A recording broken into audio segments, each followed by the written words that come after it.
അപ്പോൾ ഇവിടെ online class ആണല്ലോ നടക്കുന്നത്. ഇന്നത്തോടു കൂടി ഇവിടെ ക്ലാസ് തീരുന്നാണ് ഇപ്പോൾ പറയണേ. അപ്പോൾ അങ്ങനെയാണെങ്കിൽ അടുത്ത ആഴ്ച മുതൽ ചിലപ്പോൾ ക്ലാസ്സിലേക്ക് പോയിട്ടുള്ള ഓഫ്ലൈൻ ക്ലാസ് ആവണം. അപ്പോൾ അതറിഞ്ഞോട് കൂടിയിട്ട് പിള്ളേർ പിന്നീന്ന് മറന്നില്ല പുസ്തകം പുതിയ എന്ന് പറഞ്ഞിട്ട്. അപ്പോൾ ഞാൻ കുഞ്ഞുമോനെ ചേണ്ടയിൽ കൊടുത്തു കഴിക്കാനുള്ള ഭക്ഷണമൊക്കെ ആയിട്ട്. അപ്പോൾ പിന്നെ എനിക്കിരുന്ന് ബാക്കി പൊതിയണ കാര്യങ്ങൾ നോക്കാമല്ലോ. 2 പേർക്ക് പൊതിയണമല്ലോ. ഇഷ്ടം പോലെ പുസ്തകങ്ങളുണ്ട്. പക്ഷേ നോട്ട് പുസ്തകങ്ങൾ മാത്രമേ കിട്ടിയിട്ടുള്ളൂ കേട്ടോ. അപ്പോൾ അത് പൊതിയാൻ നോക്കുകയാണ്. അപ്പോൾ ചീരുവിന് നന്നായി പൊതിയാൻ അറിയാം കേട്ടോ. പക്ഷേ കഴിഞ്ഞ കൊല്ലം നമ്മൾ ബ്രൗൺ പേപ്പർ കൊണ്ടാണ് പൊതിഞ്ഞത്. ഇവിടുത്തെ ഈ സ്കൂളിൽ അങ്ങനെ ഇത് ജസ്റ്റ് പൊതിയണമെന്നേ ഉള്ളൂ, ഏതായാലും കുഴപ്പമില്ല. പിന്നെ അവിടെ നിന്ന് അതാണ് കിട്ടിയത്. അപ്പോൾ പിന്നെ അങ്ങനെ ചെയ്തു. പക്ഷേ അവൾക്ക് കഴിഞ്ഞ കൊല്ലം ബ്രൗൺ പേപ്പർ പൊതിഞ്ഞതോടുകൂടി അതിനോടുള്ള ഒരു ഇഷ്ടം അങ്ങോട്ട് പോയിട്ട്. കാര്യം ഇവിടെ ട്രാൻസ്പെറൻറ്റ് ഷീറ്റ് കൊണ്ടാണ് അവൾ പണ്ട് പൊതിഞ്ഞിരുന്നത്. അപ്പോൾ അങ്ങനെ പുസ്തകം തീരെ കേടുവരില്ല, തീരെ അങ്ങനെ പ്രശ്നങ്ങളൊന്നുമില്ല, തീരെ വെള്ളാവുകയോ അല്ലെങ്കിൽ അങ്ങനത്തെ പ്രശ്നങ്ങളൊന്നുമില്ല. ചിലപ്പോൾ ഇടയിൽ വെച്ച് ഇങ്ങനെ കീറി പോകാറുണ്ട്. അതൊരിക്കലും ബ്രൗൺ പേപ്പറിൻ്റെ മാത്രം കുഴപ്പമില്ല കേട്ടോ. പിന്നെ നമ്മൾ ഉപയോഗിക്കുമ്പോൾ കുറേ കൂടി ശ്രദ്ധിക്കണമല്ലോ, കുട്ടികളല്ലേ. ചിലപ്പോൾ അങ്ങോട്ടും ഇങ്ങോട്ടും വെക്കുമ്പോൾ ചിലപ്പോൾ ബാഗുമ്മ തട്ടുമ്പോഴോ ടേബിളുമ്മ തട്ടുമ്പോഴോ ഒക്കെ അങ്ങോട്ടും ഇങ്ങോട്ടും മാറാം. അപ്പോൾ അതൊക്കെ പോട്ടെ, ഞാനിതിങ്ങനെയാണ് ഞാൻ ചെയ്യാറുള്ളതെന്ന് കാണിച്ചു തരാം കേട്ടോ. ഫസ്റ്റ് തന്നെ നമ്മൾ ബ്രൗൺ പേപ്പറൊക്കെ പൊതിയുന്നത് പോലെ ഇതുപോലെ പുസ്തകത്തിൻ്റെ 2 സൈഡിലേക്കും ഉള്ളിലേക്കാക്കിയിട്ട് ഇതുപോലെ ഇങ്ങനെ വെക്കും. അതിനുശേഷം ഒരു സൈഡ് ഭാഗത്ത് ഇങ്ങനെ ഉണ്ടാവും. എന്നിട്ട് നമ്മൾ ആ ഒരു പേപ്പർ മാത്രം എടുത്ത് കളയുക മീൻസ് ജസ്റ്റ് ഇങ്ങനെ മടക്കി വയ്ക്കും. എന്നിട്ട് അതിൻ്റെ ആ ചട്ടഭാഗം അങ്ങനെ വെച്ചിട്ട് ആ ഭാഗം അങ്ങനെ വരണം. ആ സമയത്ത് നമ്മളൊരു സ്കെയിൽ കൊണ്ട് സൈഡ് വെച്ചിട്ട് ജസ്റ്റ് ഇങ്ങനെ ഉരച്ചു കൊടുക്കുക. അപ്പോൾ ആ ഭാഗം സെറ്റായി. ചെറുതായിട്ടൊന്ന് ബബിൾ വന്നു കഴിഞ്ഞാൽ പിന്നെ ഫുൾ തെറ്റും. അതുകൊണ്ട് നമ്മൾ അത്രയും ശ്രദ്ധിച്ചിട്ട് വേണം നമ്മൾ ചെയ്യാനായിട്ട്. ആ ഒരു ഭാഗത്ത് ഇങ്ങനെ ആക്കിയതിന് ശേഷം ആ സൈഡൊന്ന് കട്ട് ചെയ്ത് കളയുക. മറ്റേ സൈഡ് ഇങ്ങോട്ട് ഒട്ടിക്കണമല്ലോ, അതിന് വേണ്ടിയിട്ട്. അപ്പോൾ ഈ ഒരറ്റം ശരിയായി കഴിഞ്ഞു. അതിന് ശേഷം നമുക്ക് മറ്റേ അറ്റത്തേക്ക് പോകണം. അങ്ങനെ പോണേക്കാളും മുന്നേ നമുക്ക് നടുക്കിലത്തെ ആ ഒരു ഭാഗം കളയണമെന്നുണ്ടെങ്കിൽ അങ്ങനെ കളയാം.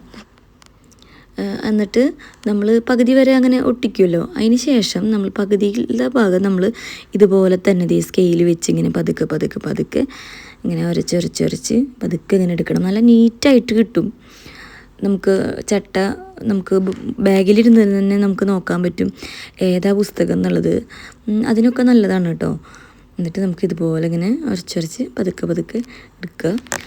ഫസ്റ്റ് ഇവിടെ മോളെ ചേർത്തിയ സമയത്ത് KG 1 കേട്ടോ ഈ ഒരു ഷീറ്റ് വേണം, ഇതാണ് പുതിയ എന്നൊക്കെ പറഞ്ഞത്.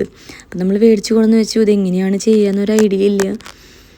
എന്നിട്ട് ആകെ കൂടെ എന്തൊക്കെയോ പോലെയായിരുന്നു ആയത്. ആകെ ബബിൾ കയറി അങ്ങനെയൊക്കെ. നമുക്ക് ഇതിൻ്റെ ഒരു ബേസിക് കാര്യം അറിഞ്ഞാൽ മാത്രമേ നമുക്ക് ക്ലീനായിട്ട് ഒട്ടിക്കാൻ പറ്റുള്ളൂ.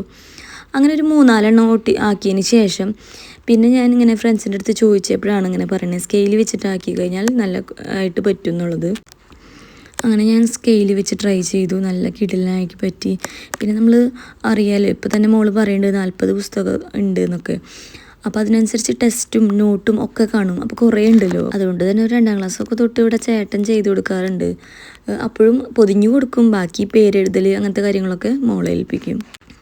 കുട്ടികളെയും കൂടി ഇൻക്ലൂഡ് ചെയ്തിട്ട് നമ്മൾ ചെയ്യുമ്പോഴാണ് അവർക്കും അതിനോടൊരു ഇൻട്രസ്റ്റും കാര്യങ്ങളും വരിക.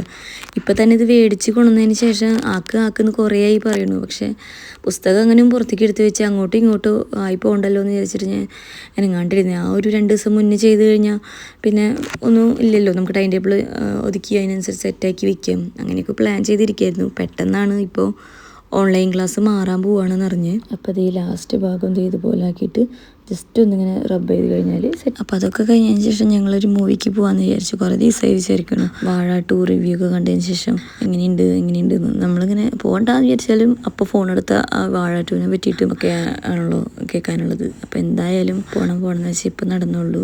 അങ്ങനെ ഞങ്ങൾ പോവാണ്. അപ്പോഴേക്കും ഫുഡൊക്കെ കാര്യങ്ങളൊക്കെ നേരത്തെ ആപ്പിൽ ഓർഡർ ചെയ്തിട്ടുണ്ടായിരുന്നു. അപ്പോൾ അവിടെ എത്തുമ്പോഴേക്കും എല്ലാം സെറ്റായിട്ട് കിട്ടി. ഇപ്പോൾ വേഗമെന്ന് പറഞ്ഞിരിക്കുകയാണ് കേട്ടോ ഇത് കഴിഞ്ഞിട്ട് പോകാൻ. അപ്പോൾ ധൃതിയാണ് ഭയങ്കരമായിട്ട്. അപ്പോൾ ഈ ഫ്രൈസ് കണ്ടു കഴിഞ്ഞാൽ അതാ ഏറ്റവും ആദ്യം വേണ്ടു. നമ്മൾ ആദ്യം ചിക്കൻ എടുത്ത് കഴിക്കുവാണെങ്കിൽ ഫ്രൈസ് കഴിഞ്ഞില്ലെങ്കിലും കൈ പിടിച്ച് കൊണ്ടുപോകാലോ എന്നൊക്കെ പറഞ്ഞുകൊണ്ടിരിക്കുകയാണ് അച്ഛൻ. അപ്പോൾ അത് കേൾക്കണമെന്നില്ല, എന്നാലും ഒരു വിധത്തിൽ പറഞ്ഞ് സെറ്റപ്പാക്കി കൊണ്ടുവന്നു. അപ്പോൾ അതേ വാഴ 2 കണ്ടതിൻ്റെ എഫക്റ്റാണ് കേട്ടോ. അവിടെ ഒരുപാട് ചിരിക്കാനുണ്ട്, ഒരുപാട് ചിന്തിക്കാനും. അവന് ഞാൻ പാല് കൈ പിടിച്ചിട്ടുണ്ടായിരുന്നു. അതുകൊണ്ട് ടെൻഷൻ ഉണ്ടായിരുന്നില്ല. പിന്നെ ആൾ ഉറങ്ങി, അതുകൊണ്ട് കുഴപ്പമൊന്നും ഉണ്ടായില്ല. കൂടുതലൊന്നും പറയേണ്ട കാര്യമില്ലല്ലോ, എല്ലാവരും കണ്ടു കഴിഞ്ഞല്ലോ. ഇവിടെ കുറേ തല്ലൂട്ടും കാര്യങ്ങളൊക്കെ കാണാറുണ്ട്. അതുകൊണ്ട് ഇതൊക്കെ കണ്ടപ്പോൾ ഭയങ്കരമായിട്ട് ഫീൽ ചെയ്തു.